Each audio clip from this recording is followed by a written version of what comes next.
जय हिंद दोस्तों, रक्षित खन्ना के इस चैनल में आपका स्वागत है। दोस्तों, कई पेंशनर हैं जो नीचे कमेंट कर रहे हैं मुझे। कहते हैं कि सर, भारत सरकार ने हमें बहुत कुछ दिया, हमें वन रैंक वन पेंशन मिल गई, अब हमें और कुछ नहीं चाहिए। दोस्तों, एक मैं सवाल करना चाहूंगा इनसे। अगर आपको वन रैंक वन पेंशन मिल गई तो फिर जो आपके भाई और साथी हैं, पूर्व सैनिक हैं, वो धरना प्रदर्शन क्यों कर रहे हैं? वो मांग पत्र क्यों दे रहे हैं?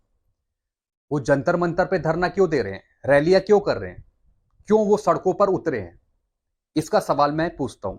जो ये कह रहे हैं कि भारत सरकार ने हमें वन रैंक वन पेंशन दी, अब हमें और कुछ नहीं चाहिए। दोस्तों, आपको वन रैंक वन पेंशन जरूर मिली, लेकिन साथ में गलतियां भी मिली, विसंगतियां भी मिली। तो इसको कौन सुधारेगा? इसको सुधारेगी भारत सरकार। सिर्फ हमारा उद्देश्य वन रैंक वन पेंशन पाना ही नहीं है। हमारा जो हक है, जो पूरा हक है, उसको पाने का भी अधिकार हमें है। तो इसके लिए हम मांग पत्र लिखेंगे, आवाज उठाएंगे, रैलियां करेंगे, आंदोलन करेंगे। मतलब कहीं भी हमें जाना पड़े वहां हम जाएंगे। लेकिन हम ये नहीं कह सकते कि हमें वन रैंक वन पेंशन मिल गई, अब हम संतुष्ट हैं, अब हमें और कुछ नहीं चाहिए। ऐसा हम नहीं कह सकते। तो जो ऐसा पेंशनर कह रहे हैं वो गलत कह रहे हैं। आपको वन रैंक वन पेंशन मिली भारत सरकार के द्वारा, इसका धन्यवाद।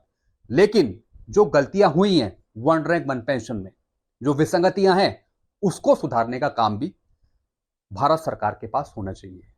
उसे भी भारत सरकार सुधारे, जो गलतियां हैं वन रैंक वन पेंशन पर, और एक सही ओआरओपी, एक सही जायज हक आपको मिले। तो दोस्तों, यहां पे कुछ रैलियां करी थी हमारे माननीय प्रधानमंत्री मोदी जी ने और रक्षा राज्य मंत्री अजय भट्ट जी ने।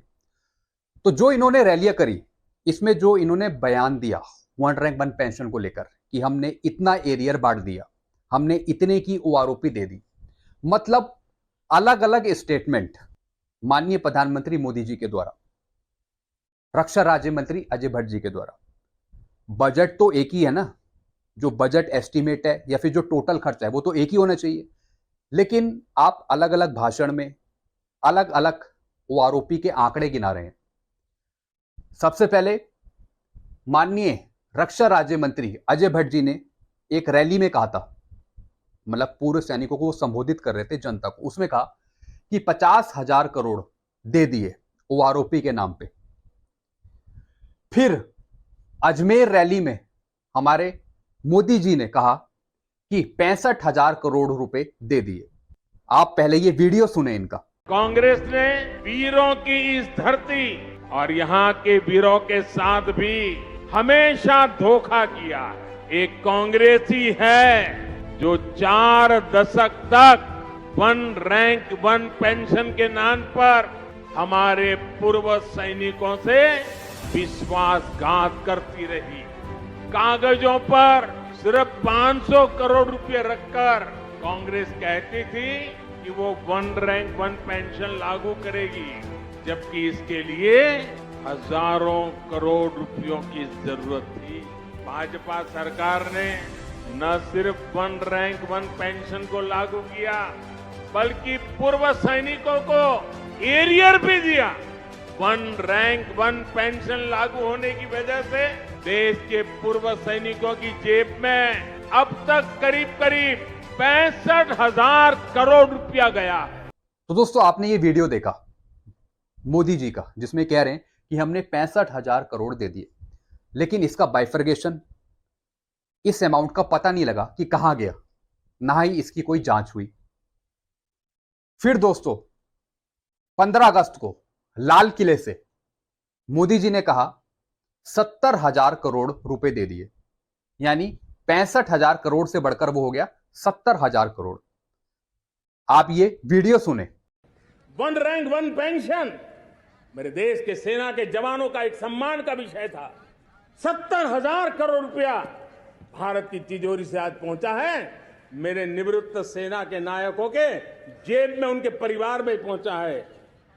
तो दोस्तों, आपने ये वीडियो सुना जिसमें हमारे मोदी जी कह रहे हैं कि हमने 70,000 करोड़ रुपए दे दिए। कहां दिए, किसको दिए, किसके खाते में गए? क्या भूतपूर्व सैनिकों के खाते में आए? दोस्तों, आप समझ सकते हैं कि आपके खाते में क्या आया, आपके अकाउंट में क्या आया, कितना पैसा आया। वन रैंक वन पेंशन के नाम पे सिर्फ आपको पेंशन मिली, लेकिन जो जायज हक है वो नहीं मिला, क्योंकि विसंगति आ गई पेंशन पे। पेंशन जो मिली वो मिली आपको वन रैंक वन पेंशन के नाम पे, लेकिन पीछे से जो विसंगति आई, प्रॉब्लम्स आई, उसके जरिए आपको पूरा हक नहीं मिल पाया। तो इसको सुधारने की मांग हम भारत सरकार से कर रहे हैं। तो माननीय मोदी जी ने कहा कि 70,000 करोड़ रुपए दे दिए। इसकी जांच कौन करवाएगा कि 70,000 करोड़ गए कहां, किसके खाते में गए। फिर दोस्तों कहा असली ओआरओपी दे दी। असली ओआरओपी, दोस्तों अगर असली ओआरओपी मिल जाती ना, तो जो भूतपूर्व सैनिक है वो सड़कों पर नहीं होते, अपनी आवाज नहीं उठा रहे होते। सही में असली ओआरओपी मिली ही नहीं है, बिल्कुल नहीं मिली असली ओआरओपी, क्योंकि असली ओआरओपी का कॉन्सेप्ट कुछ और ही है। फिर दोस्तों हमारे माननीय प्रधानमंत्री मोदी जी ने कहा भाषण के दौरान 15 अगस्त को कि हम महंगाई को कम करेंगे, लेकिन जो आंकड़े आ रहे हैं महंगाई के, वो दिन पे दिन बढ़ते जा रहे हैं। चाहे वो अनाज हो, दाल हो, चावल हो, जो भी खाने पीने की चीजें हैं। मैं आपको एक आंकड़ा दिखा रहा हूं। जुलाई में खुदरा मुद्रास्फीति फिर से बढ़कर 7.44% पर पहुंच गई है, जो जून में थी 4.87%। तो दोस्तों आप देख रहे हैं महंगाई के आंकड़े, और हमारे माननीय प्रधानमंत्री मोदी जी कहते हैं कि हम महंगाई को कम कर रहे हैं, धीरे धीरे महंगाई कम हो जाएगी। ऐसी दोस्तों आप ये आंकड़ा देखिए, इंडिया रिटेल इन्फ्लेशन रेट है ये, पहले 4.31, फिर 4.87, फिर जुलाई का आंकड़ा 7.44%। यानी पहले की तुलना में महंगाई और बढ़ रही है। मैं आपको एक वीडियो भी दिखा रहा हूं, आप ये वीडियो भी देखिए, आप समझ जाएंगे कि मोदी जी का भाषण वाकई में एक सच साबित हो रहा है या फिर जुमला साबित हो रहा है। आप ये वीडियो देखिए। मुझे तो मेरे देशवासियों को महंगाई की बोझ कम से कम हो, इस दिशा में और भी कदम उठाने हैं, और हम उस कदम को उठा के रहेंगे। मेरा प्रयास निरंतर जारी रहेगा। महंगाई का बम फिर फूट गया। आज ही जुलाई की महंगाई दर आई है सामने, और वो 7.44% है। ग्रामीण इलाके में तो 7.5 पौने 8% के करीब ये पहुंच गई है, और पिछले साल अप्रैल के बाद सबसे ऊंचले स्तर पर महंगाई आ गई है। तो ये महंगाई डायन भी खाए जा रही। तो दोस्तों आपने ये वीडियो देखा, आप समझ गए होंगे कि जो हमारे माननीय प्रधानमंत्री मोदी जी है वो क्या चीज बता रहे हैं महंगाई को लेकर। आंकड़े सामने, अभी के ये आंकड़े हैं जुलाई 2023 के। अगस्त के आंकड़े आएंगे सितंबर में, उसमें भी पता लग जाएगा कि महंगाई कहां जा रही है। फिर दोस्तों फिर है राजनेता पवन खेड़ा जी। इनका एक वीडियो रिलीज हो रहा है, इनका एक वीडियो आ रहा है, आप पहले ये वीडियो देखिए। पिछले 2 दिन से लगातार भारतीय जनता पार्टी भारतीय सेना का अपमान करने में बिल्कुल नहीं चूक रही है। अरे आपको राहुल गांधी की खिलाफत करनी है, आपको कांग्रेस की खिलाफत करनी है, करिए। भारतीय सेना का अपमान करने का हक आपको किसने दे दिया? मुझे याद आ रहा है 2018 में मोहन भागवत जी का भी एक टिप्पणी आई थी कि भारतीय सेना को जहां 6-7 महीने लगते हैं तैयारी करने की, हम 2-3 दिन में तैयार कर सकते हैं। ऐसी इस तरह की टिप्पणियां तो कोई पहली बार नहीं आ रही है। लेकिन आज रविशंकर प्रसाद, हिमंता बिस्वा शर्मा, इन तमाम नेताओं की जो टिप्पणियां आ रही हैं, राहुल गांधी ने स्पष्ट कहा कि भारतीय सेना में वो क्षमता है कि वो शांति स्थापित कर सकती है मणिपुर में। क्या गलत कहा? क्या भारतीय सेना में वो क्षमता नहीं है? आपने कब सुना है कि कहीं दंगे हो रहे हो वहां भारतीय सेना सिविलियंस को मारती है? हमने तो नहीं सुना। भारतीय सेना का एक फ्लैग मार्च काफी होता है शांति स्थापित करने को। क्या उस क्षमता पर आपको कोई संशय है, कोई शक है, कोई डाउट है? 1956 से लेकर अब तक 49 अलग अलग देशों में भारतीय सेना ने शांति स्थापित की है। पूरे विश्व को भरोसा है भारतीय सेना की इस क्षमता पर, लेकिन भारतीय जनता पार्टी के नेताओं को भरोसा नहीं है। क्यों है आप इतने खिलाफ भारतीय सेना के? आपको क्या लगता है भारतीय सेना जाकर सिविलियंस को मारेगी मणिपुर में?